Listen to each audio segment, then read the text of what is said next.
Bonjour, dans cette vidéo spéciale astrologique et spéciale pleine lune du 30 novembre, je vais expliquer les aspects en cours et vous parler de ma propre interprétation de cette pleine lune. Donc la pleine lune qui se déroule sur 8 degrés dans l'axe Capricorne-Cancer.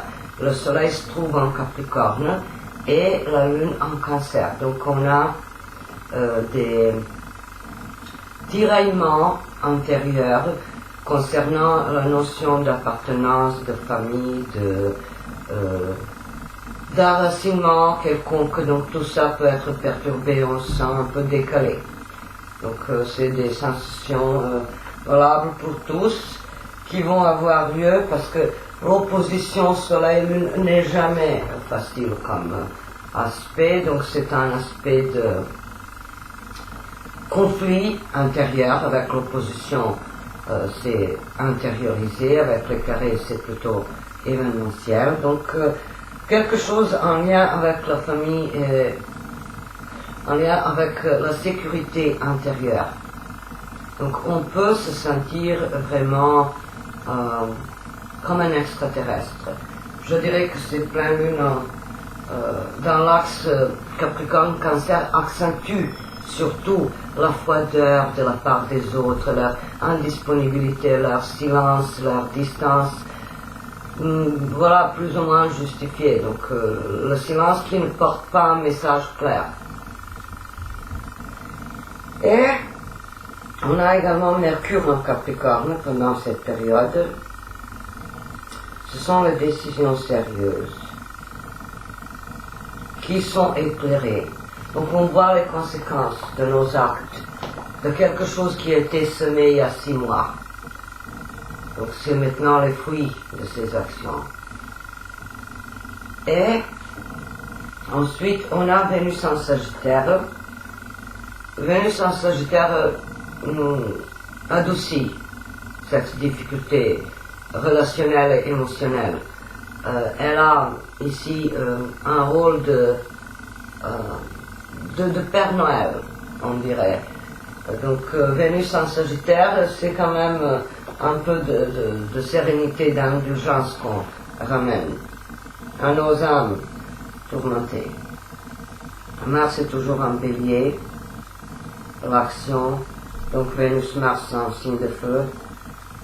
On agit, on se bat, on souhaite se dépasser, on est motivé, on rentre dans un style de vie plus ou moins sportif ou dynamique, voilà. Et on a Jupiter et Saturne en Verseau, ils sont conjoints, Saturne sur 1 degré, Jupiter sur 2 degrés Verseau. Je dirais que ces deux astres en Verseau, je n'en ai pas encore fait la vidéo particulière sur les explications de leur transit en Verseau, mais à la différence des autres astrologues, je peux vous annoncer quand même une période beaucoup plus calme et beaucoup plus détendue au niveau collectif avec ces deux astres en Verseau. Je dirais que ça va surtout impacter les conquêtes spatiales, quelque chose en lien avec les bateaux, les navires qui partent quelque part, voilà, conquérir Mars, je ne sais pas, découvrir quelques astéroïdes, quelque chose proche de Jupiter ou quelque chose, donc quelque chose en lien avec l'univers cosmique. Et au niveau social, ça ne va pas être comme l'année 2020 qui était vraiment une année critique et plein d'épreuves avec la sécheresse du Capricorne. Maintenant, en Verseau, c'est quand même beaucoup d'idées qui circulent, et beaucoup de cohésion sociale, et beaucoup de solidarité. Et Saturne en Verseau, ça fait penser au régime quand même moins totalitaire, je dirais. Donc je crois que des climats comme ça, liberticides, doucement touchent à leur fin. Et donc On pourra en parler dans une vidéo à part, mais là, avec cette en plein milieu, juste une ébauche de ce climat Jupiter-Saturne en Verseau, ça change complètement l'ambiance de nos éclipses récentes, quand on était vraiment avec la sensation de devoir, de souffrance, de sacrifice, de renoncement, de quelques corvées, quelques freins, ralentissements, donc tout était gelé, figé, tout était bloqué, mais là ça commence à bouger. Donc on a en ce qui concerne les aspects, Vénus carré Neptune, presque l'aspect presque exact. L'orbe est seulement d'1 degré, c'est très serré comme orbe. Pleine lune est donc sextile Uranus, on a donc Soleil trigone Uranus et Mars carré Pluton. C'est un aspect que j'ai déjà abordé lors de mes présentations précédentes. J'ai évoqué son côté combatif, révolutionnaire, lutte acharnée, conflit, ambiance de tension, une sorte de survie quelconque, la confrontation avec nos démons, nos peurs et avec les autres personnes incarnant cette hostilité, cette dangerosité de la vie et de notre... Donc ça aurait pu nous montrer la fragilité de notre âme. Mais tout compte fait, je vais vous raconter maintenant une histoire, c'est-à-dire vous rapprocher la symbolique de cette pleine lune dans l'axe Capricorne-Cancer. Mon association qui me vient à l'esprit, c'est surtout le film $1 Million Baby. Si vous vous souvenez de ce film, il y a un rôle merveilleux de Hilary Swank, une actrice américaine extraordinaire, et selon moi c'est le meilleur film américain jamais. Donc Soleil, c'est l'affirmation au niveau social. Soleil en Capricorne, c'est partir des bases modestes, d'une précarité émotionnelle, sociale, matérielle, mais travailler d'une façon acharnée pour réussir sa vie. Lune en Cancer, c'est cette fragilité intérieure, cette facette faible qu'on possède tous, mais qu'on cache avec cette apparence froide, courageuse, rigide, donc l'apparence saturnienne. Et, comme vous savez déjà, dans ce film, cette jeune femme qui s'appelle Maggie, elle vient, après avoir démissionné de son poste de serveuse, elle se met à entraîner la boxe dans une salle de boxe locale, dirigé par Frankie, donc un entraîneur réputé, et son ami Scrap. Et puis Frankie est réticent au début, c'est très capricorne, donc il ne veut pas accepter de la faire combattante, mais au fil du temps, il accepte. Donc le temps, la chronologie Saturne. Et donc la première réaction avec Saturne, c'est toujours non. Et après, on peut remettre en question cette décision.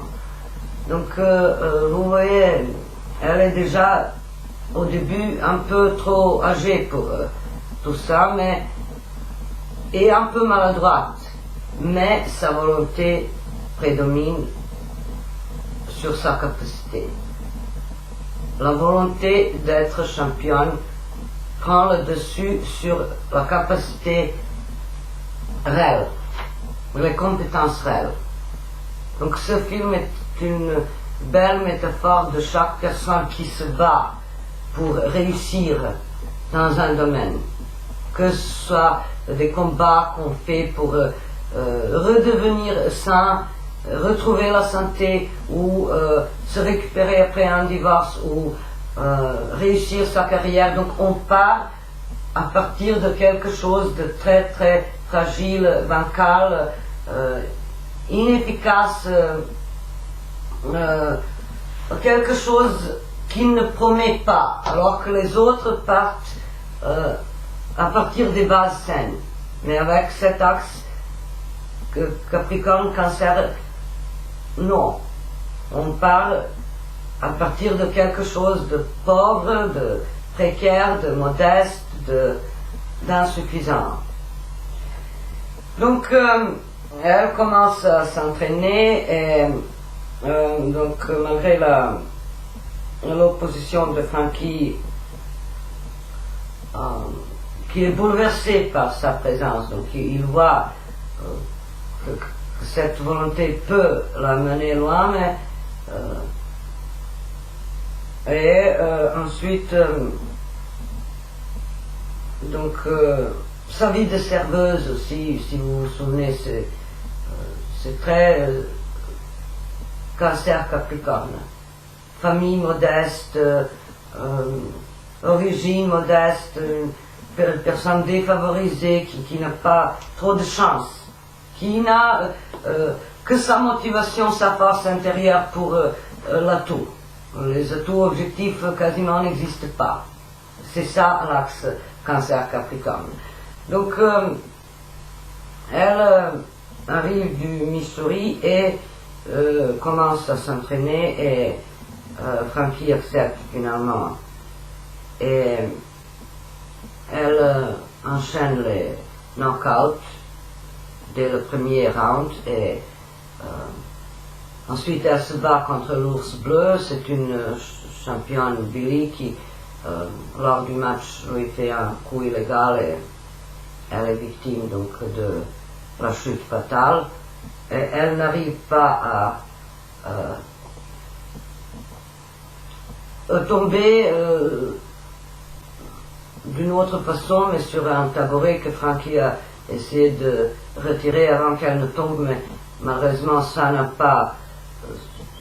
s'est pas passé ainsi. Et vous voyez là, c'est la symbolique que celui qui l'a aidé à monter et à devenir championne, donc cette personne aussi, disons,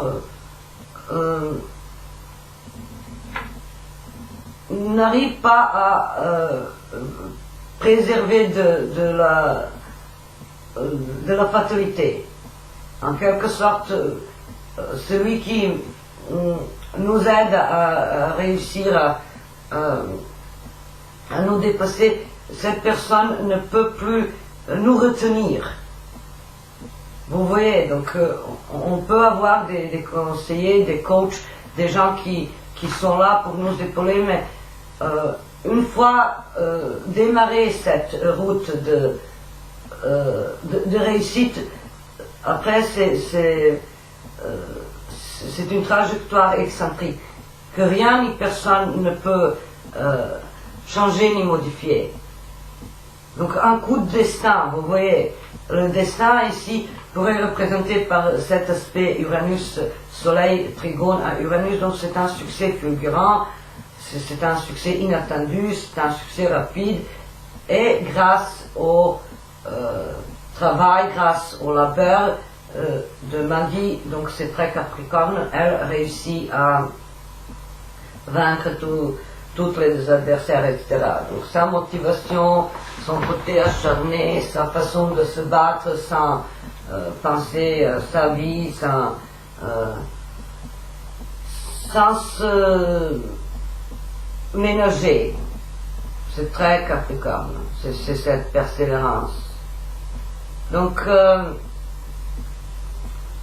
on a Soleil, Trigone, Uranus, le succès qui comble la personne. Donc le film peut aussi parler de la vie qui est un combat acharné où l'on peut, comme ça, si on est de cette race des héros, alors on a donc le succès fulgurant, mais on a aussi une chute fulgurante. C'est le destin des héros. Et donc lors de ce coup illégal, elle tombe, elle est blessée à la moelle épinière, elle est obligée de rester clouée au lit sous l'assistance respiratoire et elle devient tétraplégique et donc elle ne souhaite plus vivre parce qu'elle sent que sa mission est comblée. Et à la fin, elle supplie Frankie de débrancher l'assistance respiratoire et de la laisser mourir et il accepte et il se dit qu'elle a vécu le maximum d'une vie et qu'elle n'a rien à regretter, qu'elle a entièrement réussi sa vie. Donc la présence d'un homme très saturnien, c'est Frankie, donc un entraîneur, vous voyez, donc quelqu'un qui apprend à la personne concernée les efforts, la patience, la persévérance, les techniques, voilà. Et cet aspect Vénus carré Neptune, c'est la déception provenant de sa famille, par exemple. Cet aspect pourrait très bien décrire les trahisons, les coups bas de la part de la famille. Vous vous souvenez du film quand sa mère vient à l'hôpital quand elle est clouée au lit et lui demande de signer un testament comme quoi elle va leur laisser la maison, je sais pas quoi. Et son mépris envers ses intérêts banals. Donc le carré Mars-Pluton qu'on a également, en l'occurrence, ça parle de ce sport. Pardon. Et Mars carré Pluton, ça pourrait très bien décrire les sports de combat et la boxe. Et au niveau figuré, bien sûr, c'est la lutte contre nos démons. C'est l'envie de devenir héros, de réaliser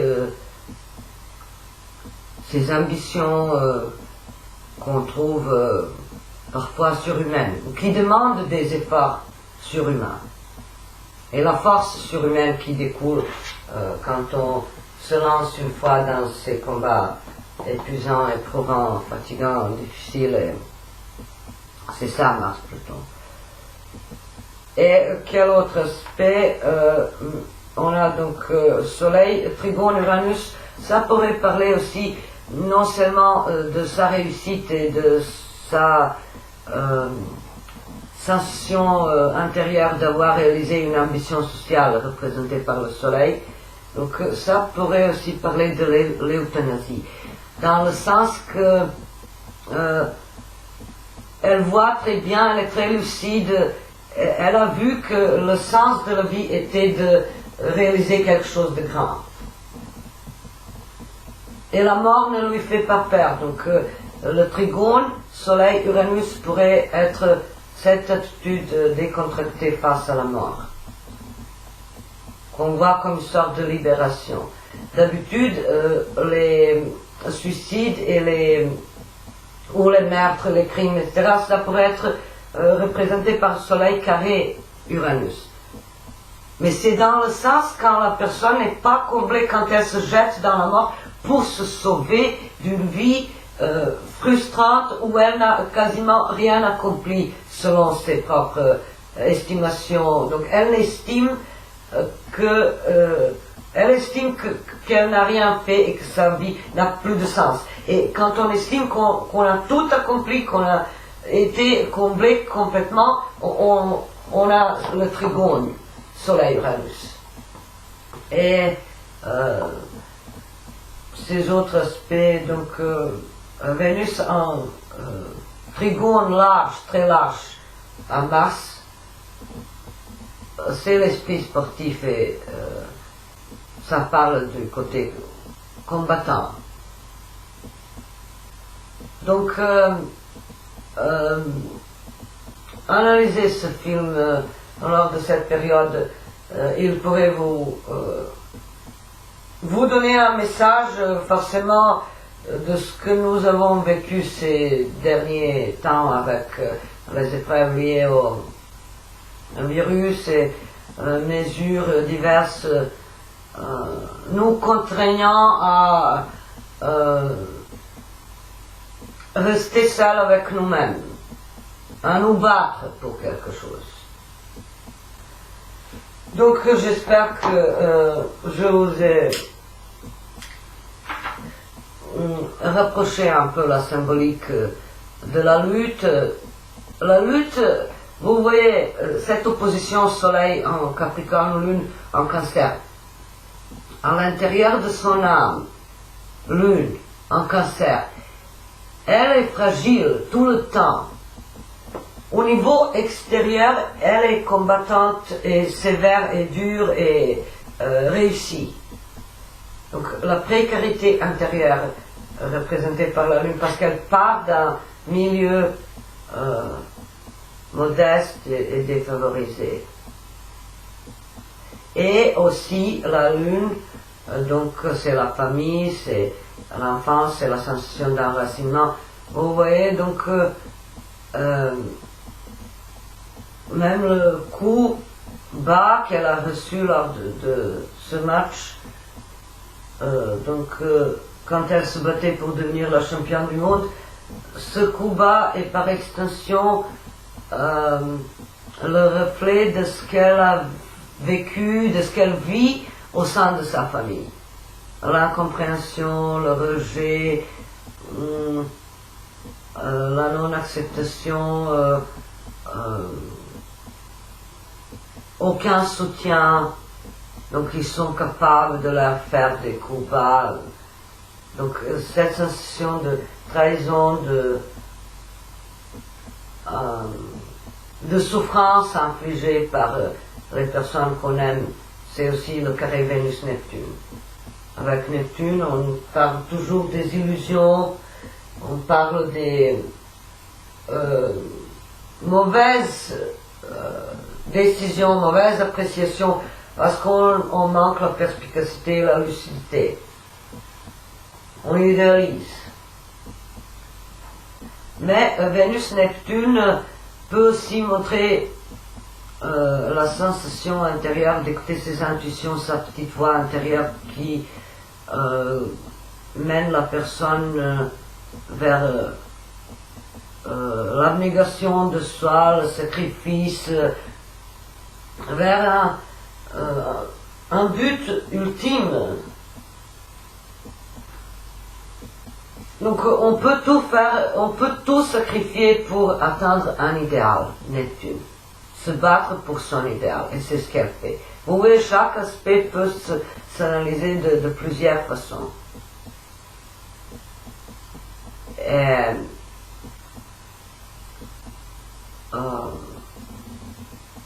Donc voilà, le message est exceptionnel, c'est un film vraiment génial, qu'il faut absolument voir. Ceux qui ne le connaissent pas, je vous le recommande chaleureusement. Et en ce qui concerne les autres aspects,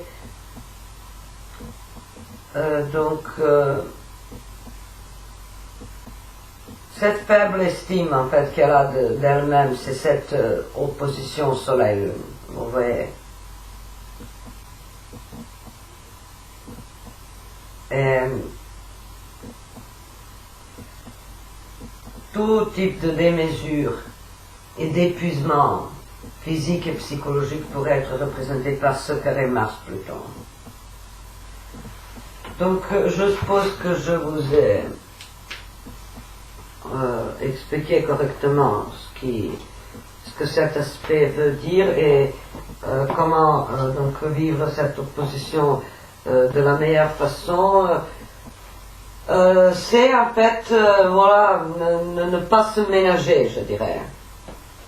Ne pas se ménager, ne pas se décourager devant les autres.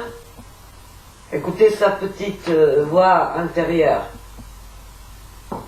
Ça me semble très très pertinent comme message. Et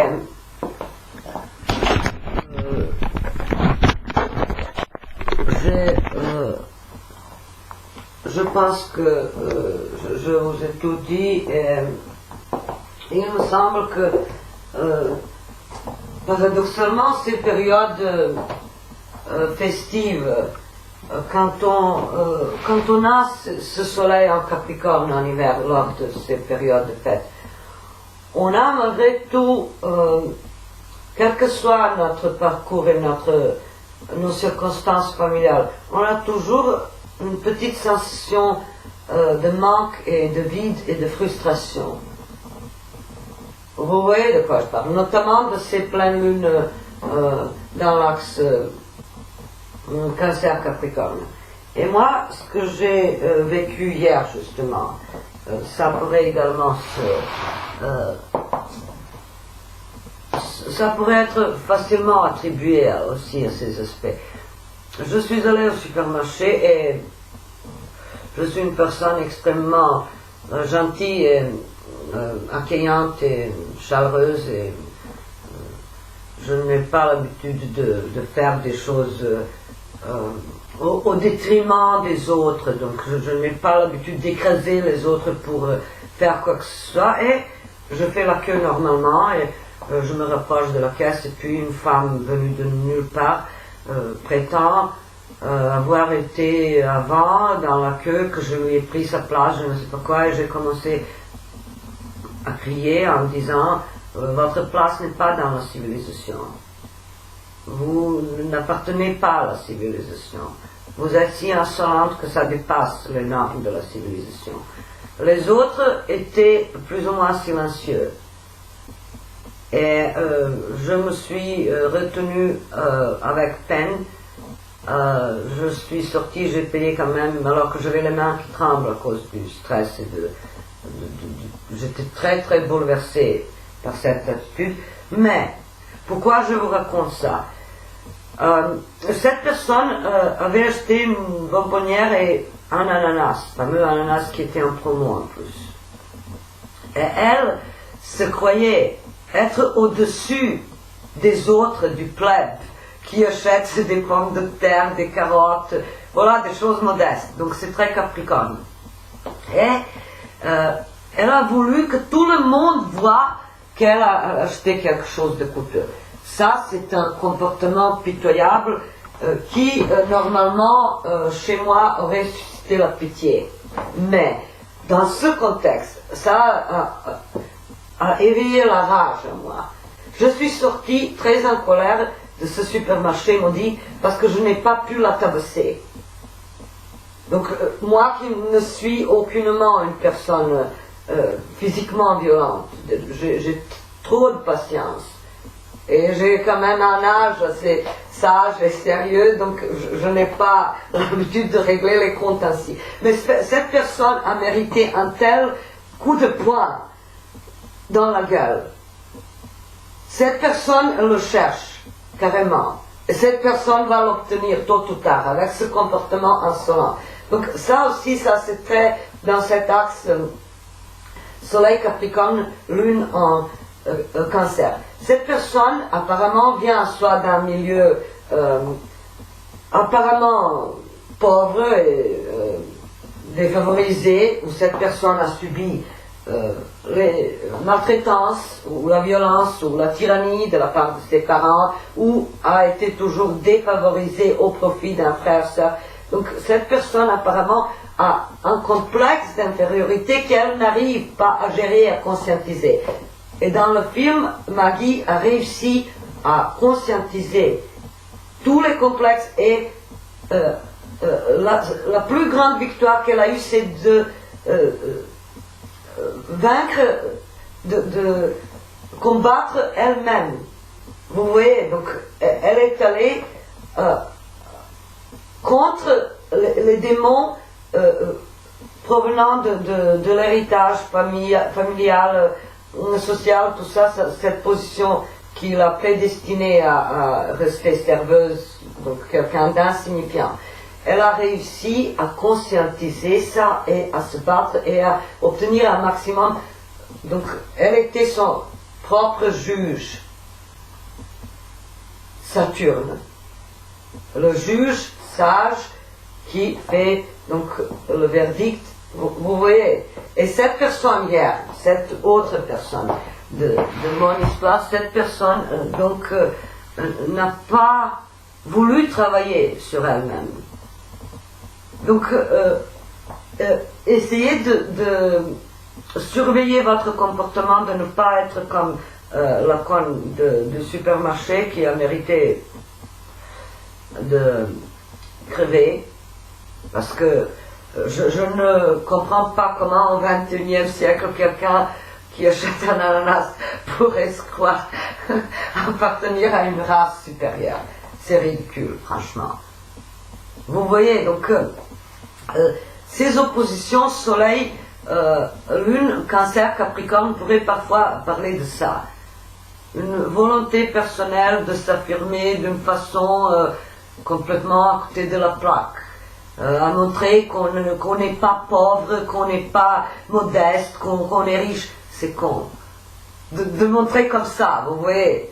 Mais si cette personne avait utilisé cette force ou cette envie de réussir, forcément, elle aurait réussi sa carrière ou quelque chose. Et elle n'aurait pas eu besoin de se comporter comme ça. C'est ça la morale. Parce que les personnes